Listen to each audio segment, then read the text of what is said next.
Hi welcome back to my channel. ఈరోజు కథ జత కలిసే 17వ భాగాన్ని వినేద్దాం. అది నేను హా ఆటోలో వచ్చానత్త. ఆటో అతను హాస్పిటల్లో ఏదో డబ్బులు కట్టాలంటే పెద్ద అమౌంట్ అంటే ఫోన్పే చేసినప్పుడు నన్ను కూడా రమ్మన్నారు. దిగి కట్టేసి వచ్చాం. కంగారు దాచుకొని అబద్ధం చెప్పేశాను మనసులో లెంపలేసుకుంటూ. ఓ సరే అని పదండి, సార్ వాళ్ళకి అన్నీ దగ్గరుండి చూసుకోండి, నాకు మండపం దగ్గర పనులున్నాయి అంది అత్త. సరేనని తలూపి వాళ్ళతో బావని పంపించి రిషికి ఫోన్ చేశాను. ఏంటమ్మా సుబ్బు, ఎక్కడికి వెళ్ళిపోయావు అన్నాడు రిషి. నేను ఇక్కడే ఉన్నాను కానీ మీరు ఎంట్రన్స్ దగ్గరికి రండి అన్నాను. దేనికో? రా రిషి. రే, ఆ ఎంట్రన్స్ దగ్గర అంట, పదండి సుబ్బు పిలుస్తుంది అని వాళ్ళకి చెప్పి నా వైపుకి వచ్చారు అందరూ కలిసి. ఇక్కడ ఫోటోషూట్ కోసం అరేంజ్ చేసిన ప్రాప్ బాగున్నాయి, ఫోటోలు తీసుకుందామని తీసుకొచ్చా అన్నాను. తమరికి ఫోటోలు అంటే నచ్చదు కదా? అవును, నేను మీకు తీస్తా, నాకు ఎప్పటిలాగే కళ్ళు మాత్రమే కనిపించేలా తీయండి, సింపుల్. ఫోటో సెషన్ అయిన తర్వాత లోపలికెళ్ళి అమ్మమ్మ వెనక సెటిల్ అయ్యాను నేను. పెళ్ళి అయిపోయింది. అప్పగింతల టైంలో అందరూ ఏడుస్తుంటే ఏం చేయాలో తెలియక మా వాళ్ళు ఇచ్చిన హారతి ప్లేట్ పట్టుకొని నించునున్నాను. మా ఇంటికి వస్తూ ఉండండి అని బావని నన్ను సైడ్ హాగ్ చేసుకొని చెప్పింది రూపా అక్క. తప్పకుండా చిన్న స్మైల్తో చెప్పి బాయ్ చెప్పాను నేను. వాళ్ళ కారు వెళ్ళిపోయింది. మళ్ళీ చుట్టాలందరినీ ఇంటికి తీసుకెళ్లి సెటిల్ సర్వీస్ స్టార్ట్ అయిపోయింది. మేమందరం క్యాబ్లో వచ్చేస్తాంలే అమ్మా, ఇదిగో నా కార్ కీస్ మీరు వాడుకోండి అని ఇచ్చేసి పదవే అన్నాడు బావ. మా అందరికీ క్యాబ్ బుక్ చేసుకుని రోడ్డు చివరి పాయింట్ వరకు నడుస్తున్నాం మేమందరం. పండు, ఐస్ క్రీమ్ తింటావా అన్నాడు బావ. అస్సలు వద్దు బావ, నాకు కడుపు నిండిపోయింది, నడవడానికి కూడా ఓపిక లేదు, లెహంగా ఎత్తుకొని నడుస్తూ చెప్పాను. అయితే ఆగుదాం ఇక్కడే, క్యాబ్ అతనికి కాస్త ముందుకు రమ్మని చెప్తే సరిపోతుంది అన్నాడు బావ. సరేనని అక్కడ సిమెంట్ కట్ట మీద ఉంటే దాని మీద కూర్చున్నాను నేను. అప్పుడే సిద్ధు నుండి ఫోన్. ఎత్తకపోతే తను చంపేస్తాడు, ఎత్తితే బావకి ఎవరు ఏంటి అని సమాధానాలు చెప్పాలి అని ఆలోచించి మెసేజ్ చేశాను. On the way to home, మళ్ళీ కాల్ చేస్తానని. పక్కన ఎవరైనా ఉన్నారా? మా బావ. పిక్ పెట్టు. ఎవరిది? ఎవరితో ఉన్నావో వాళ్ళది. నా ముందే నించొని శ్రీజాక్కతో ఫోన్ మాట్లాడుతున్న బావకి వెనక నుండి ఫోటో తీసి పెట్టాను. ఇంకెవరైనా ఉన్నారా అంటూ అటు నుండి మెసేజ్. రిషి వాళ్ళందరూ కూడా ఉన్నారు. వాళ్ళతో ఎందుకు వెళ్ళావు, అది కూడా ఇంత రాత్రి? పండు, ఏం చేస్తున్నావు ఫోన్లో? క్యాబ్ వచ్చి ఇంతసేపు అయింది అన్నాడు బావ. వస్తున్నాను బావా అని లేచి వెళ్ళి క్యాబ్లో కూర్చున్నాను కామ్గా. నా పక్కన బాగుండేసరికి రిప్లై ఇచ్చే అవకాశం లేదు నాకు.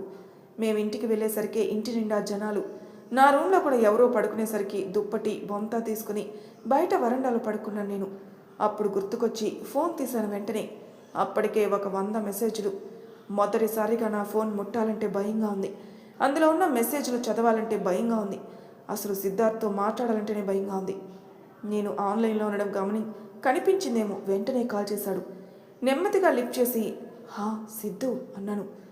ఒక్క మెసేజ్ చేశాక రిప్లై ఇవ్వాలని తెలీదా? వీడికి రిప్లై ఎందుకని ఆగిపోయావా?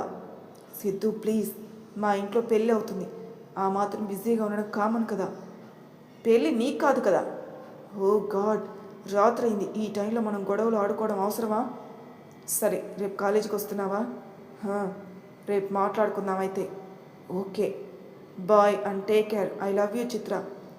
ఏమో, లవ్ యూ టూ చెప్పలేకపోయాను అని మాత్రమే అనగలిగాను. I said I love you అని తన స్వరం తీవ్రంగా మారింది. I love you too, good night. Good night అని కాల్ కట్ చేశాడు సిద్ధు. నిద్ర పట్టలేదు. ఫోన్ పక్కన పెట్టేసి లేచి కూర్చున్నాను ఆకాశం వైపు చూస్తూ. ఏం చేస్తున్నావే ఇంకా పడుకోకుండా అంది అమ్మమ్మ. ఏం లేదు, అలా ఏదో ఆలోచిస్తున్నాను. నీకంటే ఆలోచనలు ముసలి వాళ్ళలాగా. ఏం లేదు, రేపు వెళ్ళిపోతున్నావు కదా అని దిగులు. మీ బావని నువ్వు పెళ్లి చేసుకున్నాక ఇక్కడే ఉంటానులే అని నవ్వింది. అబ్బా సరే, నీ పెళ్ళిగోలు ఎత్తనులే కానీ ఏడుపు మొహం వేయకు. ఇంకేంటి, కాలేజ్ ఎలా ఉంది? అంతా ఓకే కదా?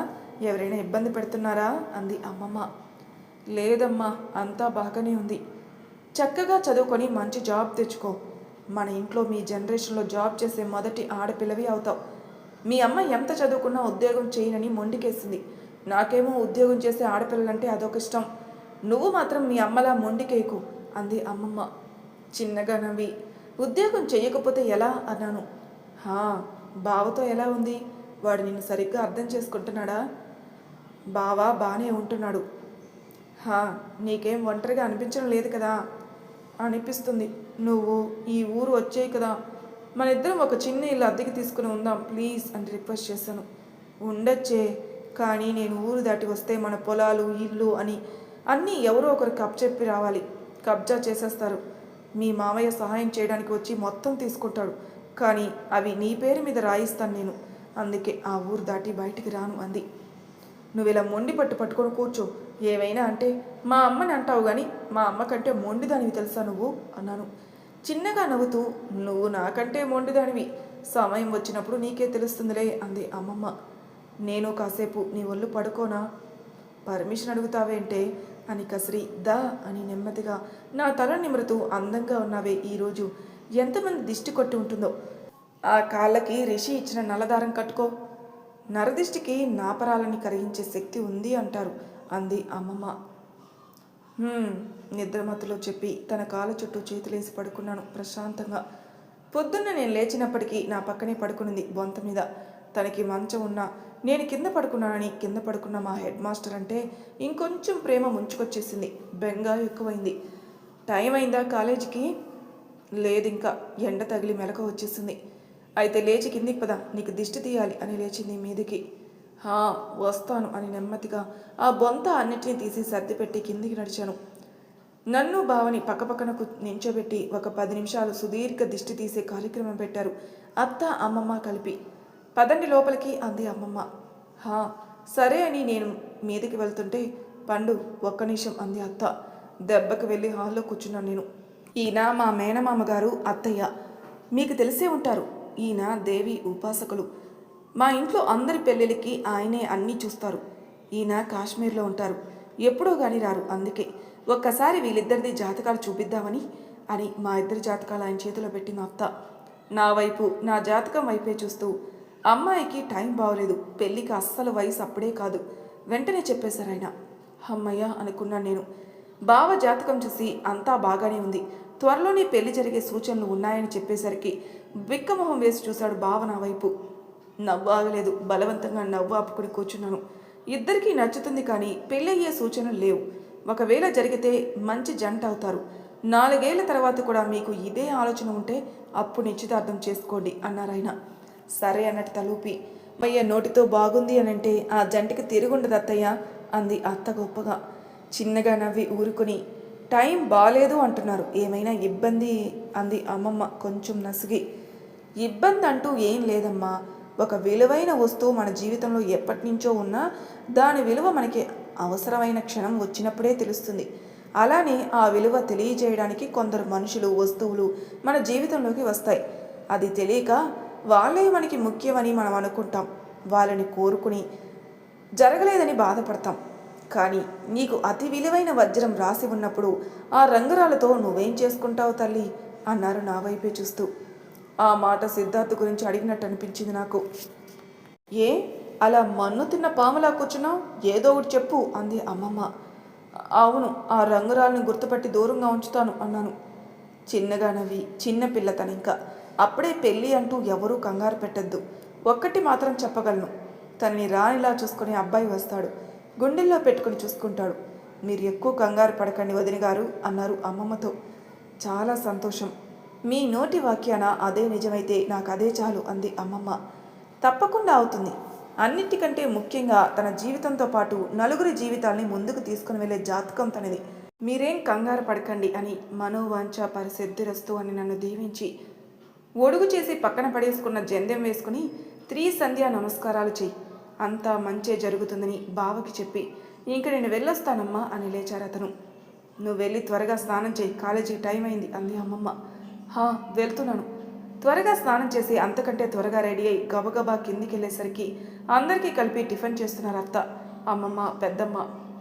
ముందు ఈ పిల్లలకి పెట్టేయండి, వాళ్ళు కాలేజీకి వెళ్ళిపోతారు, వెనక నుండి అరుస్తున్నారు పెదనాన్న. అసలు పెళ్ళంటే భలే హడావిడి, బాగుంది చూడ్డానికి అని నవ్వుకుంటూ కూర్చున్నాను. వేడిగా ఉన్నాయి జాగ్రత్తమ్మా అంటూ ప్లేట్లో వేసి వెళ్ళిపోయింది అత్త. నెమ్మదిగా ఊదుకొని టిఫిన్ కంప్లీట్ చేసి చెయ్యి కడుక్కుంటుండగా, మధ్యాహ్నం కూడా అదే కట్టాను, ఈ రోజుకి తినేయండి, రేపటి నుండి అంతా మామూలే అని మాకు చెప్పింది అత్త. పర్లేదత్తా అని ఆ బాక్స్ తీసి బ్యాగ్లో పెట్టుకుని బయటికి నడుస్తున్నా. ఒక్క సెకండ్ ఆగి, రిషి, నేను ఈ రోజు నుండి బస్సులో రాను, అత్త వాళ్ళు అడిగితే కొంచెం మేనేజ్ చేస్తావా, రిక్వెస్ట్ చేశాను. ఓకే, జాగ్రత్త అని వెళ్ళిపోయాడు రిషి. 100 వార్నింగ్లు ఇచ్చాడు మరి సిద్ధు నాకు.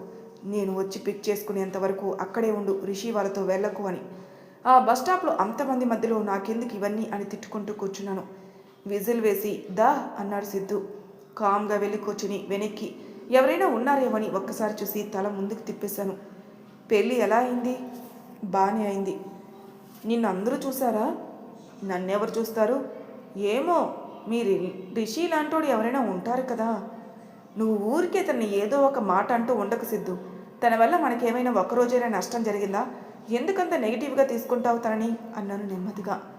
నష్టం జరగలేదా? కాలేజీ అందరి ముందు నా పరువు పోయింది. మీ అమ్మమ్మ గారి ముందు నా చేత సారీ చెప్పించాడు. ఇవన్నీ అంత ఈజీగా మర్చిపోను.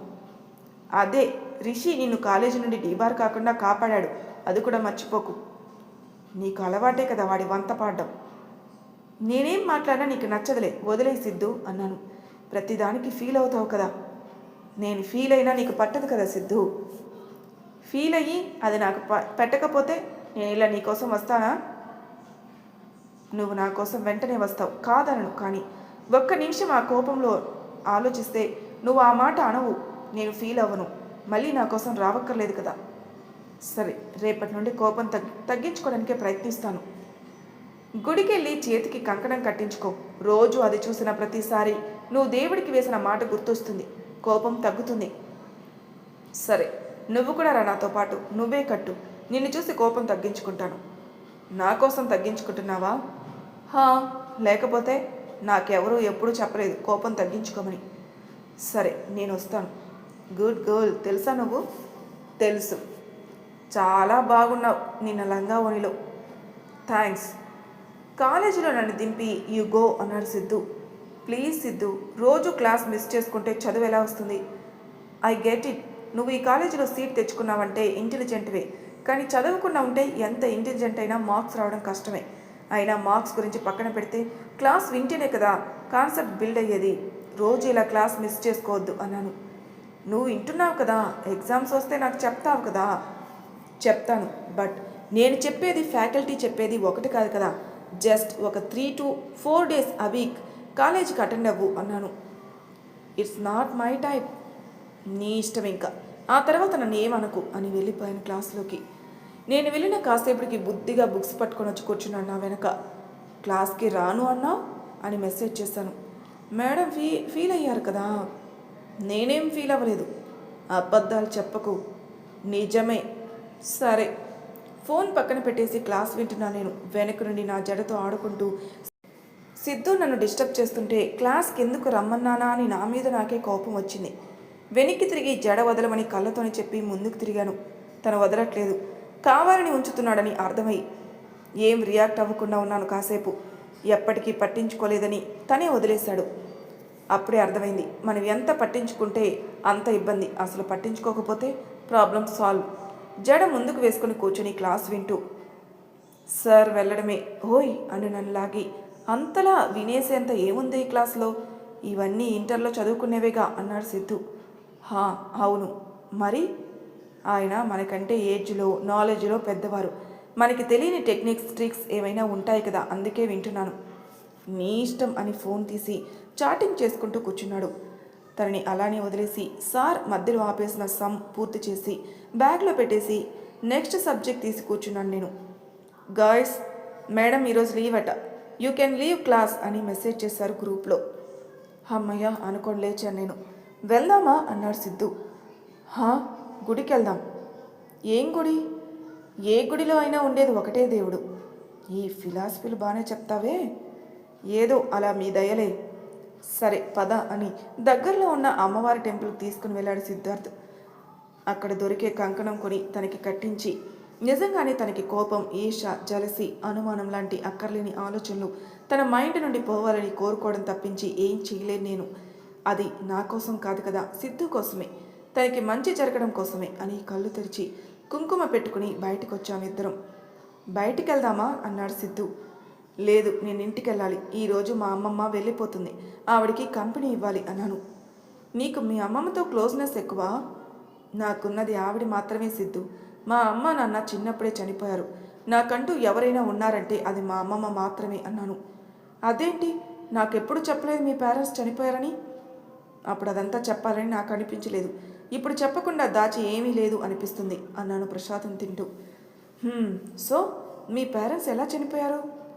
మా ఫాదర్ ఆర్మీ, మా మదర్ యాక్సిడెంట్లో చనిపోయారు. సో నువ్వు మీ డాడీని చూడలేదు? హా, దట్స్ సో సాడ్. సరే, అది ఎప్పుడూ అయిపోయిందిగా. ఇప్పుడు తలుచుకుని ఏం చేస్తాం కానీ పద, నిన్ను డ్రాప్ చేస్తాను అన్నాడు సిద్ధు. అమ్మమ్మ బ్యాగ్ సర్ది చక్కగా బాయ్ చెప్పేసి ట్రైన్ ఎక్కించడానికి రెడీ అవుతుంటే మొత్తం నాకు, రిషికి, బాబుకి, ఆకాష్కి, రవికి, క్రిష్కి 2 వేలు ఇచ్చింది ఖర్చులకి ఉంచుకోమని. నాకు మా బావకి హెడ్ మాస్టర్ మంచితనం తెలుసు కానీ వీళ్ళకి తెలియదుగా. షాక్ అయిపోయారు టైర్డ్ యాడ్లో మనుషుల్లాగా. జాగ్రత్త అని అందరికి చెప్పి బాగా చదువుకో అంది నన్ను. సారీ అని తలూపాను.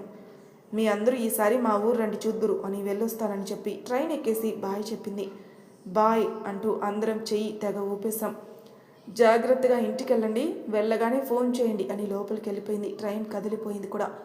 నా రూమ్లోకి వెళ్ళగానే అస్సలు ఉండాలనిపించలేదు. ఇన్ని రోజులు కలిసి ఉన్నాం కదా, మళ్ళీ కథ మొదటికొచ్చి బెంగ ఎక్కువైపోయింది నాకు.